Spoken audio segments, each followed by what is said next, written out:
Assalamualaikum, kembali lagi bersama saya Janu Joni. Kenalan ya. Jadi kemarin tuh saya sharing sama temen.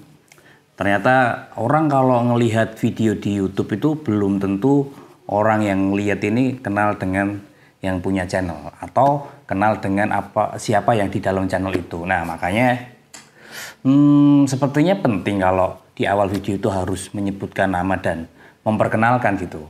Jadi terlepas yang nonton itu sudah kenal atau mungkin teman dekat, nah harusnya juga berpikiran bahwa yang nonton itu belum tentu kenal. Nah makanya ini kayaknya di video-video ke depan harus sering memperkenalkan diri ya. Tolong diingatkan ya. Oke. Kali ini aku mau bikin video persiapan. Jadi ceritanya ini adalah H-1 saya ngikutin event Audax Yogyakarta Ultra Cycling 600 km yang diadakan pada tanggal 28 Januari 2023. Nah, sebenarnya di event Ultra Audax yang tahun lalu, yang 2022 itu aku pernah ikutin yang 400 km di Solo, kemudian 1200 km di Jogja. Nah itu aku selalu bikin video persiapannya, ngebahas mengenai apa aja sih yang aku bawa gitu ya. Nah, karena ultra cycling ini kan sifatnya unsupport ya. Jadi kita harus mandiri ketika ada kendala, kemudian ketika ada permasalahan kita harus menyelesaikan sendiri gitu. Nggak ada orang yang mengawal, yang membawakan baju, yang membawakan alat-alat kalau kita ada apa-apa gitu, nggak ada cuy. Makanya barang-barang yang dibawa ini harus benar-benar bisa mencukupi untuk kebutuhan kita. Nah, sebelum kita jauh lagi ngomongin apa saja yang aku bawa, jadi sedikit cerita aja. Pada saat ikut event 400 km yang ada di Solo tuh Audax itu, Ultra Cycling 400 km, itu barangku banyak banget yang aku bawa. Kemudian yang di 1200 km yang di Yogyakarta itu juga masih banyak. Nah, lalu aku pernah ngetrip sendiri akhir tahun 2022 itu barang lumayan aku kurangin nih. Seefisien mungkin supaya sepedanya gak terlalu berat. Nah, yang kali ini aku persiapkan barang-barang yang aku bawa tuh sedikit gitu. Meminimalisir barang-barang yang pada akhirnya tidak dipergunakan pada saat perjalanan. Nah, itu membutuhkan beberapa kali percobaan sih. Ya kalau saya 3 kali itu ya, 3 kali baru ngerti. Oh, kalau jalan 1 hari atau 2 hari itu yang dibawa cuman ini doang gitu. Oke, sebelum kita jauh ngobrolin mengenai apa yang aku bawain nanti, kita ngomongin rutenya dulu deh. Jadi YUCC 600 km yang tahun ini tuh mulainya dari startnya dari JNM Yogyakarta. Nah ini kita buka rutenya. Nanti bisa tampil di sini atau di sini ya. Jadi dari Yogyakarta ini sekilas info aja, sebenarnya aku sudah pernah melewati beberapa titik atau beberapa jalur ini aku sudah pernah ngelewatin, dan mungkin hanya beberapa titik saja yang aku belum pernah, dan yang aku belum pernah itu ternyata yang termasuk tanjakannya miring, kemudian hutan-hutan, termasuk yang ekstrim cuy. Kalau yang lainnya ini insya Allah saya sudah pernah ngelewatin lah gitu. Nah startnya itu dari Yogyakarta, kemudian ke Kalasan, lalu ke Klaten, Boyolali, Salatiga, kemudian ke Ambarawa, kemudian ke Temanggung, dan naik ke Kledung Pas. Nah dari Boyolali ke Temanggung sampai Kledung Pas ini mirip dengan rute Yogyakarta Ultra Cycling yang 1200 cuy. Cuman ini bedanya dari Kledung Pas yang 600 ini, dari Kledung Pas turun ke Purworejo nggak lewat Bruno. Jadi kalau yang 1200 itu kan lewat Bruno tuh. Nah ini lewat sebelahnya Bruno. Tapi ini mirip-mirip deh kayaknya. Jalannya juga liku-liku, ini harusnya mirip-mirip. Nah terus sampai di Purworejo, kemudian menuju ke Wadas Lintang. Waduk ke Wadas Lintang. Wadas Lintang ini ngelewatin lalu menuju ke Kebumen, Kebumen naik ke Banjarnegara, kemudian ke Purwokerto, ke Basen, kemudian ke Dendels dan balik lagi ke Yogyakarta. Panjang ya ini ya. Jadi total tanjakannya itu sekitar 6.000 cuy.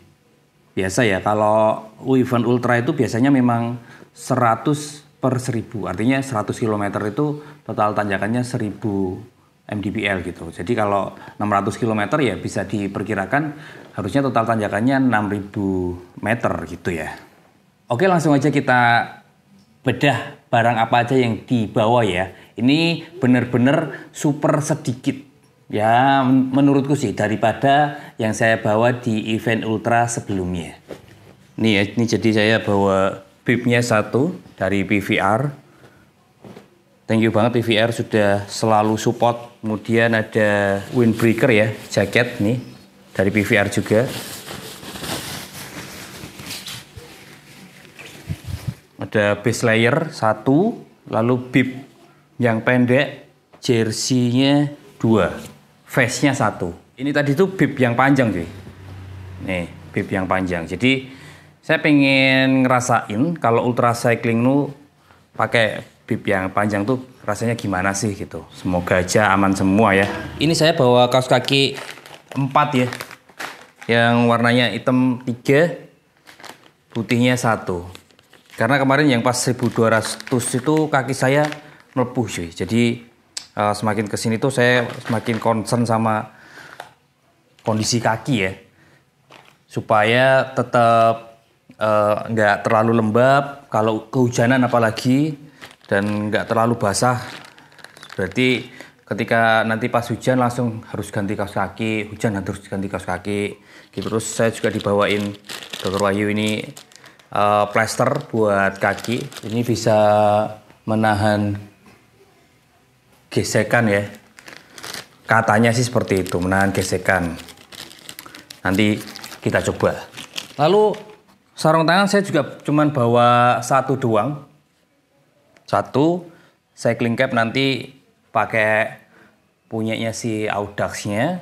Kemudian ada tailwind. Ini dibawain lari-lari ID. Thank you banget. Ada 5 biji cuy. 5 buah. Cuman kayaknya supaya nggak terlalu berat saya bawa nggak sampai 5 sih. Mungkin 2 aja lah. 1 hari 1 ya. Biar bawaannya nggak terlalu banyak. Ini bawa yang Endurance Fuel. Nah, gitu. Lalu ada tolak angin ya, ini buat penghantar tidur. Sebelum tidur kalau minum itu lumayan nyenyak tidurnya, bisa membantu tidurnya lebih nyenyak. Terus ada ini. Nih, Cool Fever. Ini adalah salah satu yang menolong saya pada saat readingnya itu berhari-hari cuy. Karena ketika kita pakai bib, ada beberapa area itu yang nggak tersentuh bib. Jadi di bagian sini ya, mohon maaf ya. Ini ada beberapa area itu yang nggak tersentuh bib. Artinya dia itu berpotensi mengalami gesekan antar kulit gitu. Nah, di hari pertama mungkin nggak kerasa seperti itu ya. Nah, tetapi kalau di hari kedua dia akan kayak lecet-lecet gitulah. Nah, makanya harus ditambahin ini nih, Cool Fever, supaya yang di area itu tetap tetap terjaga lah, nggak langsung gesekan antar kulit gitu loh. Kalau kulit sama kulit gesekan gini kan lama-lama ini ya perih ya gitu, dan nanti kalau dibiarkan terus-terusan gitu bisa mengakibatkan lecet. Nah, nanti akan nggak bisa performanya nggak bisa oke lagi gitu. Makanya harus ditambahin seperti ini. Ini yang membantu saya banget pada saat kemarin 1200 ya. Hari pertama saya oke, hari kedua 3, 4 saya pakai ini nih. Lalu ada jaket jas hujan yang modelnya sangat keren banget. Ini sudah saya review, sudah saya pakai beberapa kali kalau pas ultra cycling ya. Thank you banget Cosmit. tetap anti air tapi tetap keren. Speedometer jelas ya, pakai si Garmin. Nih. Terima kasih banget Garmin sudah mendengar teriakannya kaum mendang-mending. Lalu di dalam tas handlebar ini tuh isinya 1 lampu, 2 lampu untuk depan ya. 2 lampu untuk depan, dan ini headlamp. Kemudian ini backup lampu belakang ini. Jadi sangat-sangat saya minimalis. Kalau di event sebelumnya saya bawa lampu bisa sampai 3, 4 gitu ya. Tapi kayaknya terlalu banyak deh. Dan kalau terlalu banyak beban sepeda nanti terlalu berat. Nah makanya biar lebih efisien lah, sesuai dengan kebutuhan kita pas. Oh ya, ini tuh trial projectnya dari si Cosmit. Jadi tahun ini dia mau ngeluarin seri-seri untuk sepeda ya, untuk bikepacking khususnya. Nah ini kemarin sudah saya coba di 500 km. Dia dari bahan X-Pack dan tentunya juga sudah anti air ya, dan saya coba pada saat 500 km tuh benar-benar anti air. Jadi kalau tas saya yang sebelumnya itu harus ada kerudungnya gitu supaya tahan air ya. Nah, tetapi kalau ini karena dia bahannya X-Pack full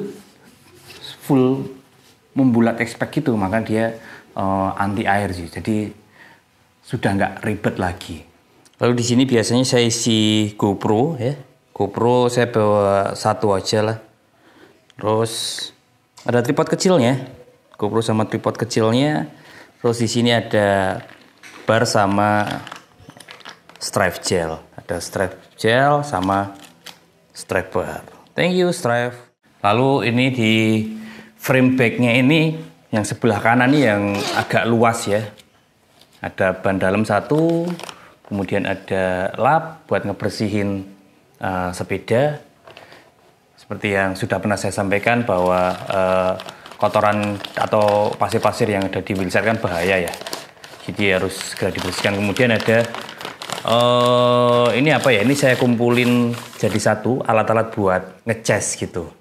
Jadi ada T, ada kabel 1 meter, kemudian ada kabel-kabel yang buat ngecas. Entah Type-C, entah USB yang lama itu, atau mungkin yang buat iPhone gitu. Nah, sebenarnya di event sebelumnya tuh di sini tuh tak buat tempat reflective vest gitu, reflective vest. Tapi kali ini saya nggak bawa reflective vest karena menurutku terlalu banyak gitu. Jadi reflective vest kali ini saya skip. Saya kasih apa ya ini ya istilahnya penahan ya, atau ini kayak penahan buat si saddle bagnya itu biar nggak morot-morot turun-turun gitulah.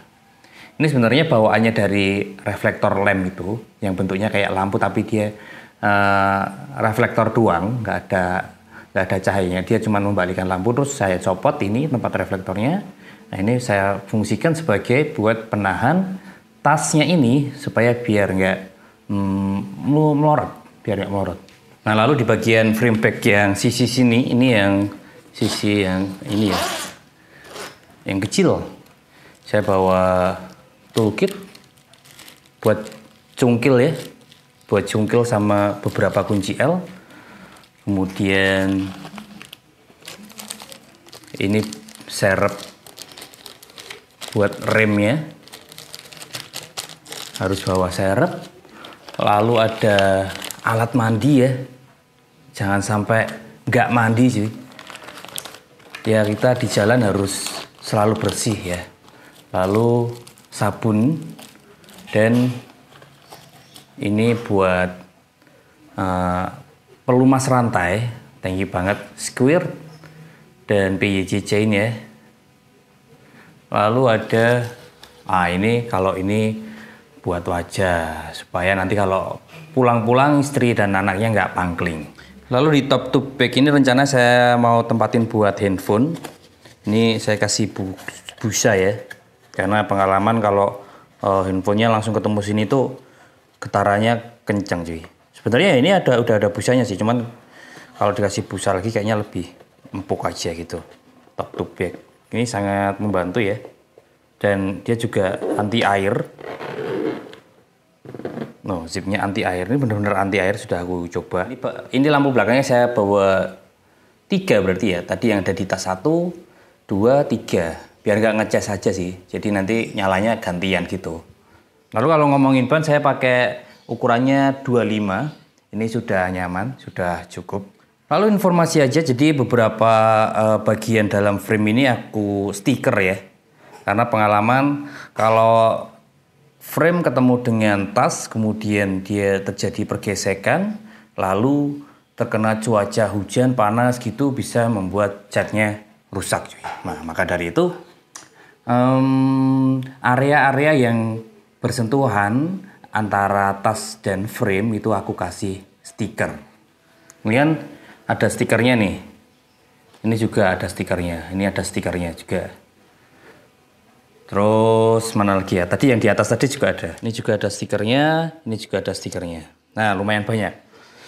Supaya frame-nya aman ya. Jadi tidak ada cacat yang tergores dengan sia-sia. Oke, segitu aja barang yang aku bawa ya. Ini bener-bener sangat efisien menurutku daripada di event ultra sebelumnya. Karena beberapa kali saya pelajarin ternyata oh ini terlalu banyak, ternyata ini barang yang dibawa nggak penting gitulah. Makanya di Yogyakarta Ultra Cycling 600 km ini aku pingin barang-barang yang aku bawa tuh bener-bener efisien. Semoga video ini bermanfaat. Sampai ketemu di video selanjutnya. Wassalamualaikum.